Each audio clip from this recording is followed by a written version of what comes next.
दोस्तों आज जो कॉमिक्स हम पढ़ेंगे उसका नाम है सुलगता पाप। ये इंद्रजाल वालों की कॉमिक्स है और इस कॉमिक्स का हीरो है आदित्य, अनजान लोक का फरिश्ता। और ये काफी पुरानी कॉमिक्स है और ये इस हीरो की पहली कॉमिक्स है। तो पढ़ते हैं इसको। सुलगता पाप। बर्फ की मोटी परतों से ढका हुआ हिमालय, सब तरफ निस्तब्धता। और जहां जहां बर्फ पर दो पांव चले थे, निस्तब्धता और गहरी थी। ठंडी बर्फ का कोई असर नहीं हो रहा था योग आदित्य के नंगे पांव पर। वह हिमालय की उस गुप्त घाटी के बारे में सोच रहा था जहां से वह आया था। गुफा, 20 साल का मेरा आश्रय, क्यों छोड़ाया मैं उसे। सत्य के शोधक, मेरा परिवार, जिन्होंने मुझे नाम दिया उन्हें भी छोड़ाया। परिवार और आदित्य को कुछ याद सा आया। प्यार भरी बातें, माँ जो उसे याद नहीं थी। क्या मुझे उसकी तलाश है? क्या मैं उन माँ बाप को खोज रहा हूँ जिनसे मैं एक तूफानी रात रात में बिछड़ गया था? क्या इसलिए मैं मनुष्यों की दुनिया में लौट रहा हूँ, शांति के ज्ञात विषय से अशांति के अज्ञात विषय में? इतने सारे गुरुओं से ज्ञान प्राप्ति के बाद भी अपने को जानने की प्यास मुझ में बाकी है। फिर भी कुछ और है जो मुझे जीवन के जंजाल में खींच रहा है। अपनी पहचान की आवश्यकता नहीं है ये। वह अचानक रुक गया। सामने एक पहाड़ी गांव था। 20 साल बाद आदमी की, सामान्य आदमी की पहली झलक। वह आगे बढ़ा। एक बार फिर माँ और बच्चे की याद, पर इस बार यह हकीकत थी। ओ मेरे कानों के बूंदे, तुझे झुलाऊं। आदित्य का शरीर झंझना सा गया।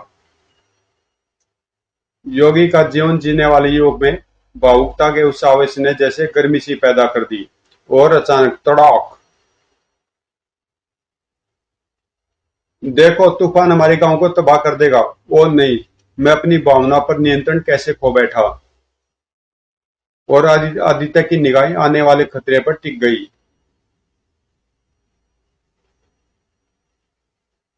यह सिमट रहा है, लौट रहा है।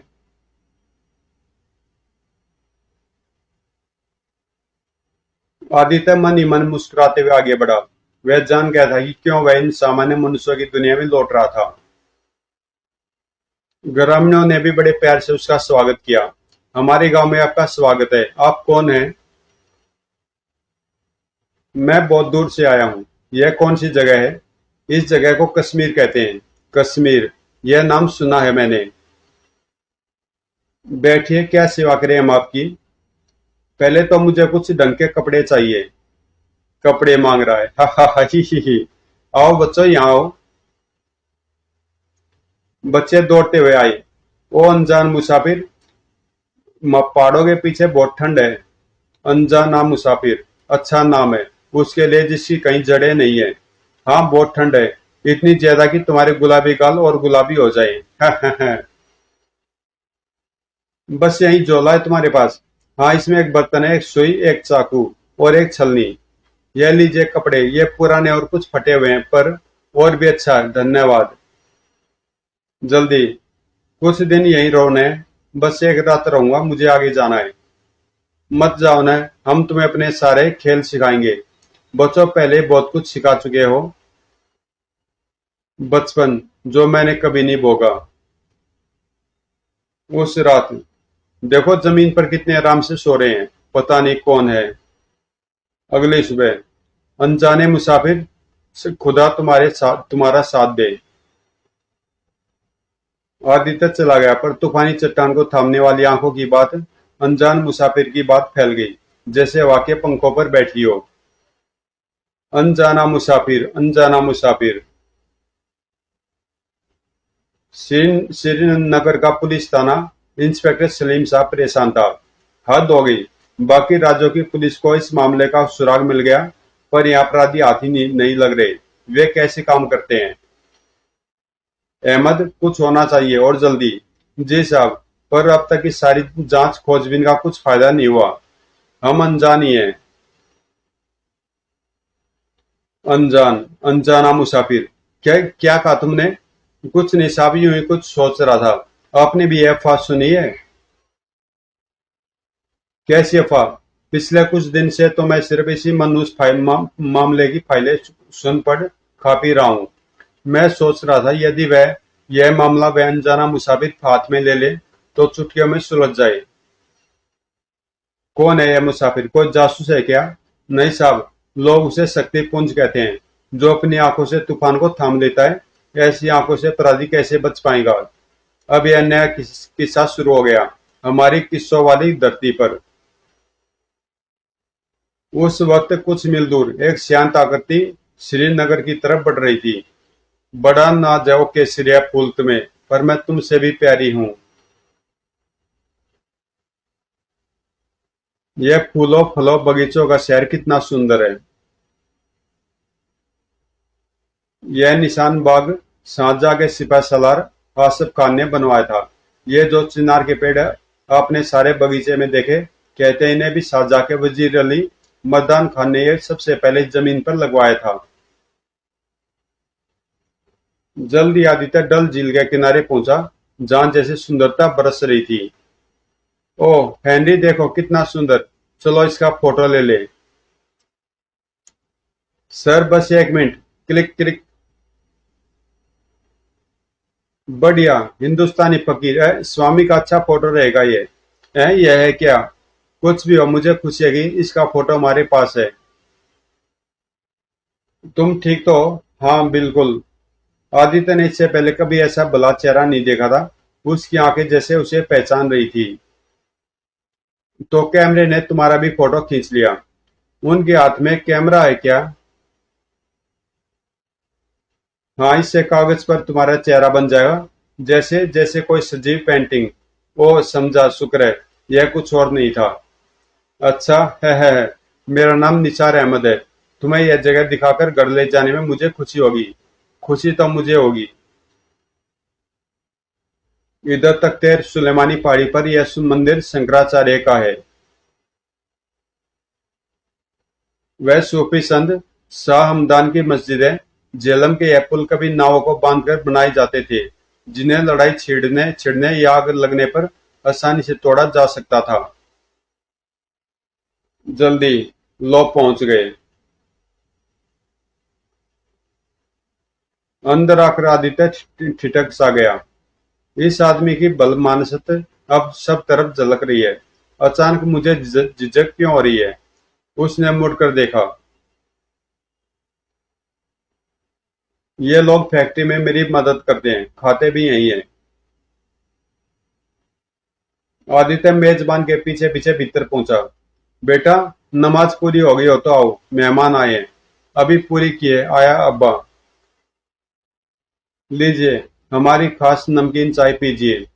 यह मेरा बेटा मोहम्मद अहमद, पुलिस में सब इंस्पेक्टर है। ओह, मैं आपसे मिलकर बहुत खुशी हुई मुझे। मुझे भी खुशी है। कुछ परेशान दिख रहे हो। चौकी पर कुछ हुआ क्या? हाँ अब्बा, एक मामला नहीं सुलझ रहा। श्रीनगर भी अड्डा बन गया नशीली चीजों की तस्करी का। बहुत माल आ रहा है यहाँ, पर सारी कोशिशों के बावजूद मामला सुलझ नहीं रहा। नशीली चीजों की तस्करी? बेटा, हमारे मेहमान ने जिंदगी में कैमरा नहीं देखा था। लीजिए। नशीली चीजों की तस्करी के बारे में कैसे जानेंगे? यह नई बीमारी है जो हमारे देश को लगी है। खासकर नौजवान नशेबाज बन रहे हैं। इन चीजों का नशा आदमी को खोखला बना देता है, जैसे कोई सांप लग जाए। सांप? कैसा सांप होगा यह? आदित्य इस नई दुनिया से अनजान था। उस सांप को जानने के लिए उसने वही तरीका अपनाया जो वह जानता था, उसे भोगा। अच्छा, युवा पीढ़ी पीड़ित है। उसे महसूस हुआ इस अभिशाप का खोखला करने वाला अंत। तड़प तड़प कर मरना। आह! अरे, आप ठीक तो हैं? इन्हें लिटा दो, कमीज खोल दो। अब आपने बताया नहीं है कौन? बेटा, इनमें कुछ है जिसके कारण नाम पूछना मूर्खता लगी मुझे। मैंने नहीं पूछा। हाँ, आपने ठीक किया, इनकी आंखें ही इनका नाम है। तो ये वही है? हाँ वही अब्बा। पहले मुझे लगा था, पर अब पक्का हो गया। आदित्य कराते हुए बोला। वे खुद को मार रहे हैं, उन्हें रोकना होगा। जरूर रोकेंगे। आप मदद करें। तो मिलकर करेंगे यह काम। आप ठीक तो हैं? मैं तैयार हूँ। पर पहले तुम्हारे अब्बा को धन्यवाद दे दूं उनकी उदारता और सह्रदता के लिए। मुझे तो अब पता चला मैं कितना खुशकिस्मत हूँ जो तुम दिखे। कामयाब बनो मेरे बच्चों। हाल के अनुभव से आदित्य थक सा गया था। अहमद ने उसे सहारा दिया। बिना किसी सुराखी या कि इस मसले को हल कैसे कर पाएगा। बाहरी कमरे तक पहुंचकर आदित्य ठिठक गया। वही अप्रिय गंध हवा में है, वैसा ही फिर लगने लगा जैसा अभी अनुभव किया था। आदित्य अचानक सक्रिय हो गया। अहमद हैरान से देख रहा था।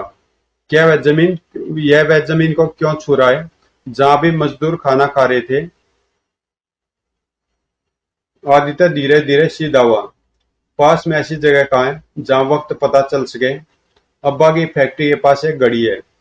और भी कोई जगह झील के किनारे कोई इमारत। इमारत, हाँ हाँ, हमारा पुराना गोदाम है डल झील के पास। तुम्हारा मतलब हम वहां भी चल सकते हैं। जरूर, मैं वर्दी पहन लूं, चौकी से जीप ले लेंगे। पल भर के लिए अहमद को अपने अब्बा के लिए थोड़ा डर सा लगा, पर उसने विचार झटक दिया। यह अजनबी कैसे करेगा काम पता नहीं, पर करेगा जरूर। जल्दी वे अपनी राह पर थे। उस दौड़ती मशीन में आदित्य तनासा बैठा था। वो डल के पास पहुंचे। रात चौक तुम्हें अपनी आग आग भरी आंखों से लुभाकर दलदल में डुबा दे। ओहो, खुदा करे कब्रगाह का भूत तुम्हें बिस्तर से उठाकर कब्र में गाड़ दे। ये औरतें यहाँ से ही लड़ती हैं। पुराना रिवाज है यह डल झील का।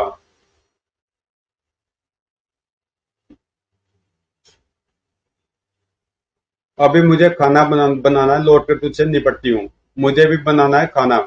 कल इसी वक्त मिलेंगे, कल इसी वक्त। उल्टा बर्तन रखने का मतलब है। झगड़ा कुछ देर के लिए रोक दिया गया। अजीब है। गोदाम पर पहुंचते आदित्य कुछ परेशान सा हो गया। वह मशीन, उस मशीन में कुछ है। गाड़ी रोक कर आदित्य उतरा। ये तो तारिक और बेग है, हमारे मुलाजिम। इस वक्त यहाँ क्या कर रहे हैं। आदित्य भी जीप से उतर आया। वही मजदूर जो घर में खाना खा रहे थे हैं। भागने का मन क्यों हो रहा मेरा। ये आंखें, मैं इनसे घबरा क्यों रहा हूँ। आप अहमद साहब, हमने सोचा हम क्या सोचा तारिक। गोदाम देखकर पुरानी यादें ताजा करे जहाँ फैक्ट्री का काम ये शुरू हुआ था।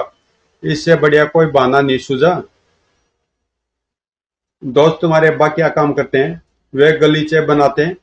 तब तक आदित्य ने भी ट्रक में लदे गलीचे देख लिए थे। वे दोनों भी जान गए। वहां अहमद ने गलीचे देखे तो यह है हर गलीचे पर अस्तर। सारे गलीचे उतारकर इनके अस्तर हटाओ अभी। दोनों मजदूर मुड़कर भागे। रुको। अहमद उनके पीछे पीछे गोदाम में घुसा जहां सलीके से ढके हुए गलीचों के ढेर लगे थे। बदमाशों ने यहाँ अड्डा बना रखा है। बेग तारिक कहाँ हो, खुद को मेरे हवाले कर दो। उसे अपने पीछे कुछ हरकत महसूस हुई। वह तेजी से मुड़ा। एक तरफ झुका पर देर हो चुकी थी। खड़ाक। अहमद गिरने लगा। तुम बच नहीं पाओगे शैतानों। नहीं तो देखो, इस चाकू से तुम्हारी छुट्टी करता हूं, मरने के लिए तैयार। अचानक चाकू हाथ से फिसल गया। तेजी से आगे जाकर लकड़ी के एक खंभे में जा लगा। क्या, कैसे। तारिक मुड़ा। आदित्य शांत खड़ा था। यह नहीं हो सकता। पर तभी, यही है, मार दो से बेग। तड़ाक। बढ़िया। दोनों बेहोश। उसे जरा कसकर बांधना। तुम्हारे वाला ज्यादा खतरनाक है। अब एक हादसा होगा, गोदाम जलकर राख हो जाएगा। वे इसके साथ जल जाएंगे। अब हमें कोई नहीं रोक पाएगा, तुम भी नहीं अजनबी। मैं ट्रक हटा देता हूँ। बेग ने इंजन चालू किया। यह यहां से नहीं हिलेगा। किसने किसने कहा यह। एक, क्या बात है, ऐसे दिख रहे हो जैसे कोई भूत देखा हो। वहीं देखा ट्रक में। मरकर भी वे हमारे पीछे है। पर आदित्य मरा नहीं था। वह और अहमद भीतर होश में आ गए थे। उसका साया उसमें आकर मिल गया और आंखें लपटों को पीछे ढकेलने लगी। लपटे आग की गेंद बनकर गोदाम से बाहर निकल गई। फिर आंखें उन दोनों पर टिकी। तुमने जो देखा सब भूल जाओगे। वे बेहोश होकर गिर पड़े। आदित्य ने रस्सी को देखा। तो यह कहानी नहीं है, ऐसी आंखें होती हैं। अगले पल अहमद भी स्वतंत्र हो गया।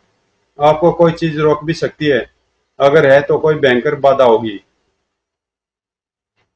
ट्रक, जाकर देखो उसमें अवैध माल है क्या। है, पर जाकर खुद देख लो। और अस्तर के नीचे छोटे छोटे खतरनाक पैकेट थे।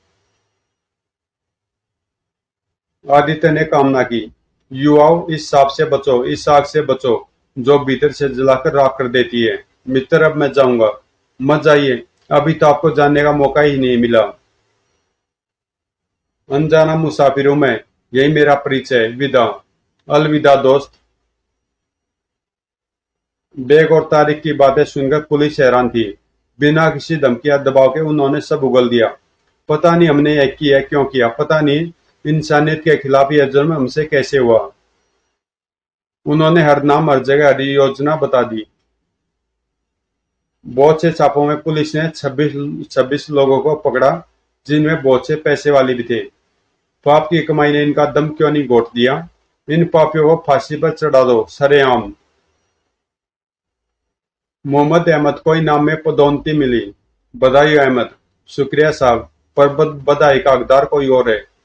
तो वह किस्सा जो तुमने सुनाया था, उसका इस मामले के सुलझाने से रिश्ता है। जी साहब, ऐसी हस्ती का हर बार दिखना ही नियामत है। जी साहब, ऐसी हस्ती का एक बार दिखना ही नियामत है। इस बीच नंगे पांव अनजाना मुसाफिर पता नहीं कहां से आया, कहां जा रहा था। कंकड़ पत्थरों से भरी राह पर चलते हुए। पर पाठ को आप जल्दी जान जाएंगे कहां जा रहा है अनजाना मुसाफिर। जल्दी आप मिलेंगे आदित्य से। तो दोस्तों, ये कॉमिक्स यहीं पे समाप्त होती है। मैंने भी पहले इसकी दूसरी वाली कॉमिक्स पढ़ ली थी, मुझे पता नहीं था कि ये वाली पहली कॉमिक्स है। और वो कॉमिक्स मुझे काफी अच्छी लगी थी, इसलिए मैंने वो अभी तक डाली नहीं है। तो पहले मैं इसका यही पार्ट डालूंगा, उसके बाद वो डालूंगा। और उसका नाम है नादान कातिल। तो आप इसका पहला पार्ट पढ़िए, और अगला पार्ट भी आपको जल्दी मिल जाएगा। नादान कातिल। ये डायनासोर के बारे में कुछ बता रखे हैं यहाँ पे।